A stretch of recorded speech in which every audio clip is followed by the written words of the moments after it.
powered by Standard Electricals, Sensodent K and Higher. बढ़ाई जब आपने परफॉर्मेंस बोला गॉट अ डैश, हमने दिया hot water in a flash. Standard performance का हायर स्टैंडर्ड। आज की पहली सुर्खी भी सीजीआई डीवाई चंद्रचूड़ से जुड़ी हुई। कल वो अखबार इंडियन एक्सप्रेस के एक कार्यक्रम में पहुंचे हुए थे। उन्होंने वहां कई मुद्दों पर बात की, ऐसे विषयों पर भी बात की जो चर्चित रहे हैं। मुद्दा यानी प्रसंग गणेश पूजा के अवसर पर सीजीआई के घर पर पीएम मोदी का आना। सीजीआई ने इस पर कहा कि प्रधानमंत्री मेरे घर पर एक निजी कार्यक्रम में पहुंचे थे, ये कोई सार्वजनिक कार्यक्रम नहीं था। मुझे नहीं लगता कि इसमें कुछ गलत है, क्योंकि न्यायपालिका और कार्यपालिका के बीच इस तरह की बैठकें होती हैं, सामाजिक स्तर पर भी। लेकिन सच्चाई ये है कि इस तरह से बातचीत के दौरान सौदे तय नहीं होते, इसलिए प्लीज हम पर भरोसा करें, हम सौदा करने के लिए नहीं आए हैं। अगला प्रसंग जमानत। सीजीआई ने कहा कि सीजीआई के तौर पर मेरे लिए ये गंभीर समस्या का विषय है। निचली अदालतों को मैसेज नहीं पहुंचा है कि जमानत अपवाद नहीं बल्कि नियम है, इसलिए वो जमानत देने में अनिच्छा दिखाते हैं। अपनी बात करूं तो मैंने हमेशा कहा है कि मैंने ए से लेकर जेड तक, अर्नब से लेकर जुबैर तक को जमानत दी है, मेरी यही फिलॉसफी है। अगला प्रसंग न्यायपालिका की स्वतंत्रता।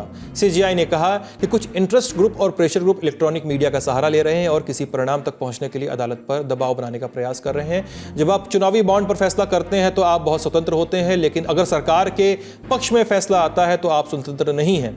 ये स्वतंत्रता की मेरी परिभाषा नहीं है।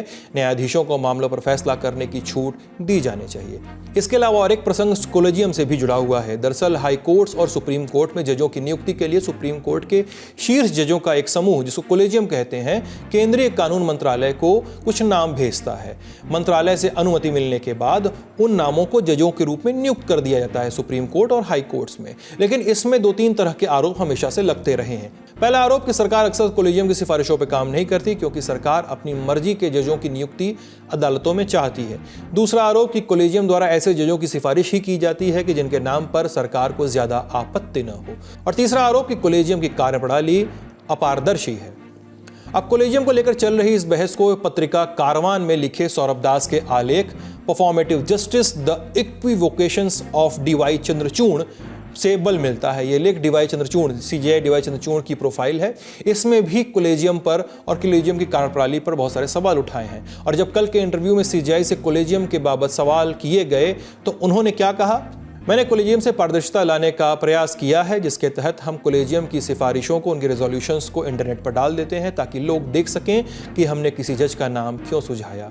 हम इस बात को सुनिश्चित करते हैं कि जो लोग जज बनने के काबिल नहीं हैं उनको बतौर जज नियुक्ति नहीं मिलनी चाहिए। हमारे लिए चिंता का विषय है कि कुछ नामों को हम क्लियर कर देते हैं, फिर भी सरकार उन्हें पास नहीं कर दी थी। लेकिन ये कहना कि हम सरकार के मातहत हैं वो गलत होगा। SLS और पैराबेन गॉन तो उसका करंट ऑन। What then? इसके पोटेशियम आयंस करें टूट का करंट गॉन, लाइव का करंट ऑन। अगली सुर्खी विकिपीडिया पर। एएनआई की रिपोर्ट के मुताबिक केंद्र सरकार ने आज ऑनलाइन इंसाइक्लोपीडिया के रूप में प्रचलित वेबसाइट विकिपीडिया को एक नोटिस भेजा है। नोटिस में सरकार ने 3 बड़ी बातों का जिक्र किया।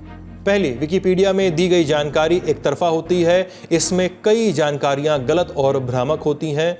दूसरी बात कि एडिटर्स का एक छोटा ग्रुप है जो कंटेंट को कंट्रोल करता है, जो इसकी नेचुरलिटी को प्रभावित कर सकता है।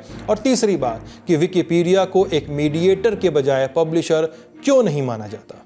विकिपीडिया से आप सब लोग वाकिफ ही होंगे। एक ऐसा ऑनलाइन प्लेटफॉर्म है जो ओपन सोर्स है। यहाँ फ्री में हर तरह की जानकारियाँ मिल जाती हैं। इस पूरे मामले की शुरुआत हुई जुलाई 2024 में। न्यूज़ एजेंसी एएनआई ने दिल्ली हाई कोर्ट में विकिपीडिया पर एक मानहानि का मुकदमा दायर किया। आरोप लगाया कि एएनआई के विकिपीडिया के पेज पर लिखा है कि ये समाचार एजेंसी गलत सूचना रिपोर्ट करती है। साथ ही एक पेज पर एएनआई को सरकार का प्रोपेगेंडा टूल भी लिखा था, जिसे लेकर एएनआई ने कोर्ट का दरवाज़ा खटखटाया था। इसे लेकर कोर्ट ने कहा था कि जिन लोगों ने एएनआई के विकिपीडिया को गलत तरीके से एडिट किया है, विकिपीडिया पेज को गलत तरीके से एडिट किया है, उनके नाम का खुलासा करना चाहिए। लेकिन ऐसा करने से विकिपीडिया ने मना कर दिया।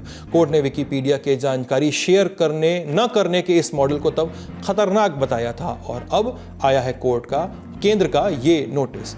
आज का ललन टॉप शो यहीं तक। अपना ख्याल रखिए, मस्त रहिए, स्वस्थ रहिए, देखते रहिए ललन टॉप। Good night.